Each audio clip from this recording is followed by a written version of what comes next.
On a bien compris que le seul argument pour empêcher d'aller chez le coiffeur ou chez le prêt-à-porter ou tel autre commerce, peu importe, c'était le fait que ça fasse circuler les gens. Et personne n'arrive à comprendre en quoi d'aller à Géant, Carrefour, Leclerc, ça ne fait pas circuler les gens. Dès qu'on est arrivé à m'expliquer la cohérence de la circulation pour les grandes surfaces, la grande distribution, Bricomarché, le Roi Merlin le samedi, et juste l'artisan coiffeur qui va vous recevoir un par un. Voilà, donc c'est tellement ridicule, je le dis, c'est absurde, c'est ridicule et ça n'a pas de sens. Et on continue à répéter la même chose, et d'autres le répètent d'ailleurs, convaincus de l'absurdité de ces propos. Bon, voilà, c'est l'état clinique de notre pays aujourd'hui. On ne sait pas les mesures qui seront annoncées la semaine prochaine. Que demandez-vous ? Ce que je demanderais, c'est que ce qui était de bon sens, puisqu'on n'est pas dans un vrai confinement, nous ne sommes pas au mois de mars, nous sommes dans un demi-confinement. À partir du moment où on a laissé tout le monde aller à l'école, au collège, au lycée,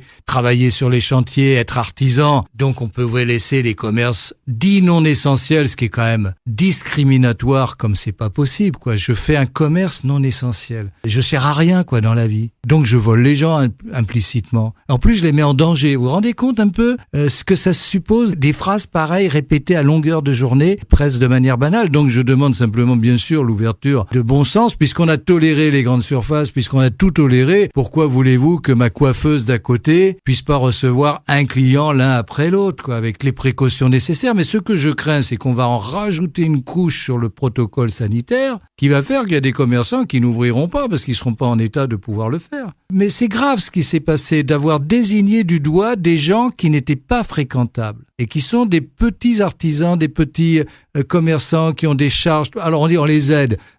Ceux qui parlent sont ceux qui n'ont jamais été commerçants, qui sont payés au mois, ou qui sont à charge de la société en permanence, j'en sais rien, et qui savent pas ce que c'est que le commerce. C'est d'avoir ses dettes à payer, c'est d'avoir son loyer à payer. Alors, il y a des aides, regardez, il y a 18 milliards. Oui, mais celui qui est en bout de ligne, et il n'en voit pas la queue d'un de ces 18 milliards. Lui, ça lui fait une belle jambe de savoir qu'il y a 18 milliards. D'abord, il n'y a pas 18 milliards qui tombent sur le petit commerce. Mais donc, c'est ce sentiment d'injustice qui frappe les petits. Et le petit commerce, c'est vraiment la vie sociale. Et donc, si on a des commerces alimentaires, ce qui est très bien, avec des règles d'ailleurs de précaution qu'on observe, pourquoi voulez-vous que ça ne se fasse pas sur rendez-vous? Ça pouvait le faire. Alors, quand on va arriver avec les fêtes, en plus, ça va être très compliqué parce que les gens qui ont été privés, qui n'ont pas pu acheter, ils vont se ruer encore davantage. Peut-être c'est le petit commerçant. Ce sera très difficile pour le petit commerçant à gérer. Donc, c'est absurde.